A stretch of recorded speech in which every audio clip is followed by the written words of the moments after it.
Food shortages now inevitable due to labor crisis, industry warns. Shalom, shalom. First off, I want to give all praises, honor, and glory to Yahweh, Ba'ashem, Yahushai, Ba'ashem, Kakadash, Yahweh being the true name for every father, Yahushai being the name for his only begotten son, who our Igli calls God and Jesus Christ.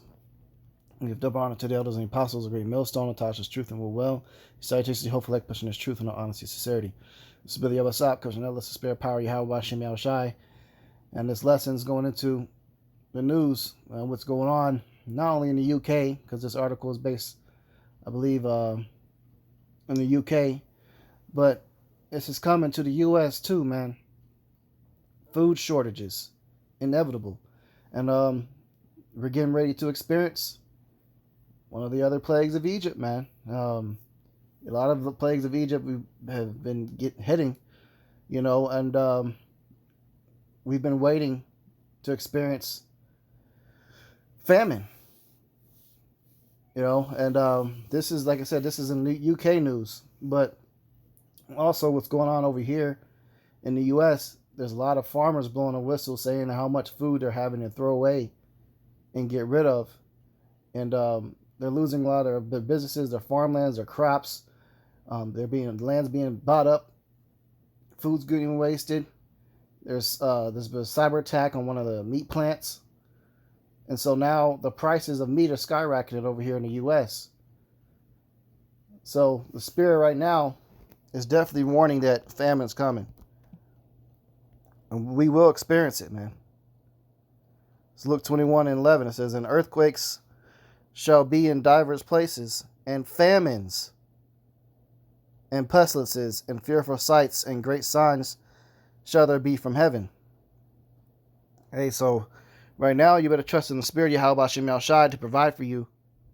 We can't tell you to doomsday prep, but it might be wise to set aside a couple bags of rice or something like that, and learn how to ration out things, because we're getting into these times. But the scriptures say, "His servants shall eat, but you shall be hungry." Roughly paraphrasing, and we can get that too. So if you're a servant of the Lord, and you've been following this truth, this message, this ministry, the Hebrew Israelites, the doctrine of Great Millstone teaches, and other camps that teach the same doctrine, as long as you're sincere in your faith and you've been doing the right things, you'll be provided for. The Lord will make a way, some way, somehow. The Lord will give you food, even if it's divine intervention. He works a miracle to where food comes from heaven, maybe give you manna, or there's multiple ways. There's a count in the scriptures where the prophet was out by the river brook, and a raven came and brought him meat to eat. You might have a freaking mountain lion that'll approach with a fresh kill of a deer and just drop it off in your lap and then take off. Those things are actually going to happen in the end days. Divine intervention, miracles, they will happen. If you read about them in the scriptures and it happened, why wouldn't it happen again? But nonetheless, definitely the message right now is warning of famine's coming. Matthew 24:7, "For nation shall rise against nation, and kingdom against kingdom, and there shall be famines, and pestilences, and earthquakes in divers places." So there you go. Again, it's mentioned. Famine's coming. 2 Esdras 15:11, "But I will bring them with a mighty hand and stretched out arm, and smite Egypt with plagues as before, and will destroy all the land thereof." One of the plagues that hit Egypt was famine. The cattle and all the cattle was dying off. There was a crop failure, and you had everything was blasted with hail, and you had swarms of locusts that was eating up anything that was left over. And speaking of locusts, we've seen a biblical plague of locusts that hit the U.S., and it's going to be happening again, because that was that biblical plague of locusts, remember, was all over Sin City year before last. So all these things are getting ready to happen, man. And we've been warning you people.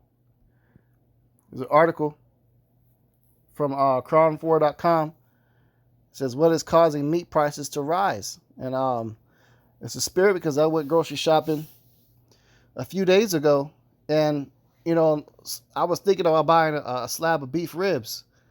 And normally when I go buy those beef ribs, the prices is usually about between $15 to $20 for a slab, and it might come with like 2 slabs in the pack. Man, that shit was $50, man. $50. It went from going from a price of like I say, between 15 and 20 to $50, man. One slab. So if their prices are being hyperinflation is getting ready to hit in, man. And what that means is the prices of products and food skyrocket. Why? Because the value of your dollar is going to go down as well, but also it's going to be supply and demand. They just don't have enough to supply for the demand of goods. And so right now, that's going to be happening with food. So famines are about to be hitting, man.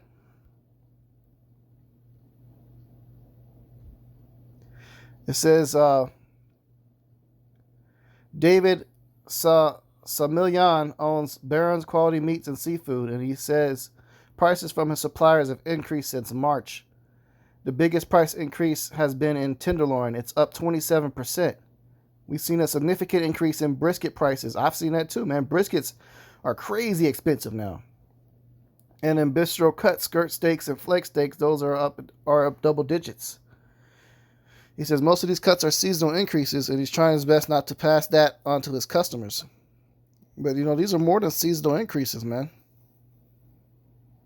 He says consider a 4-pound cut beef steak from Bay Area Costco. Buyers can usually find the same cut for about $30, but this week it was selling for nearly $80. Like I'm saying, bro, like this shit's going up. Going from $30 to $80?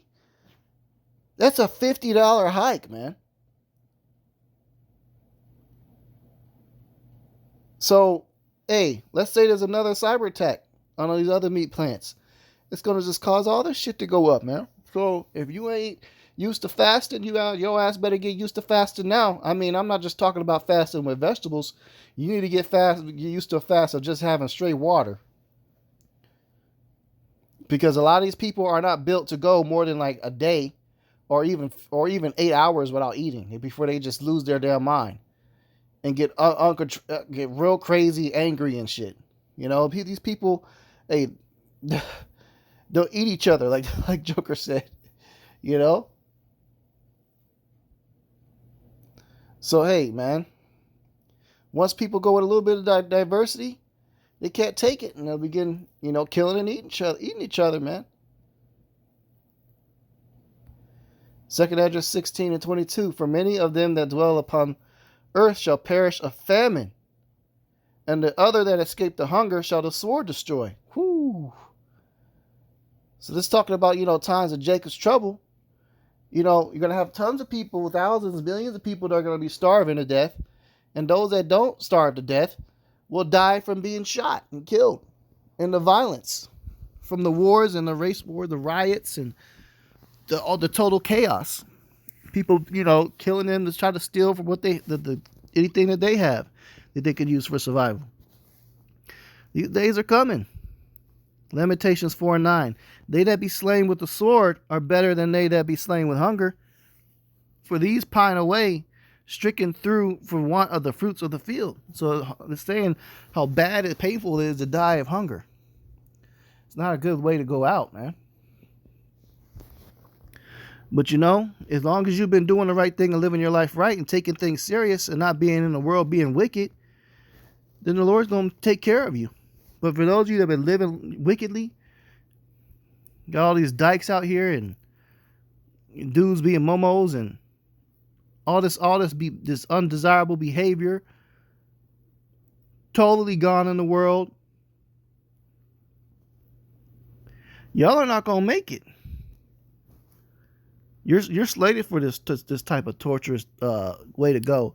If you don't have your how about Shem Shai truly sincerely in your heart and you're not living for him, you got no chance, man. No chance. This is book Isaiah 65 And 12 says, therefore will I number you to the sword, and ye shall bow down to the slaughter. Because when I called, ye did not answer. When I spake, ye did not hear, but did evil before mine eyes, and did choose that wherein I delighted not. That goes into, all you people that you didn't take heed of these warnings. Some of y'all got the warnings, got the messages, came to this truth, and then went back into all the way back in the world, man. Just totally gone and wicked. Verse 13 says, therefore thus saith Yahweh, behold, my servant shall eat, but ye shall be hungry. Behold, my servant shall drink, but ye shall be thirsty. Behold, my servant shall rejoice, but ye shall be ashamed. So, hey, we're not going to be tasting the death of the hunger. We're going to be living good. We're going to be right, man. Our skin's going to be healthy, glowing. We ain't going to be walking around bony like the rest of you people, man.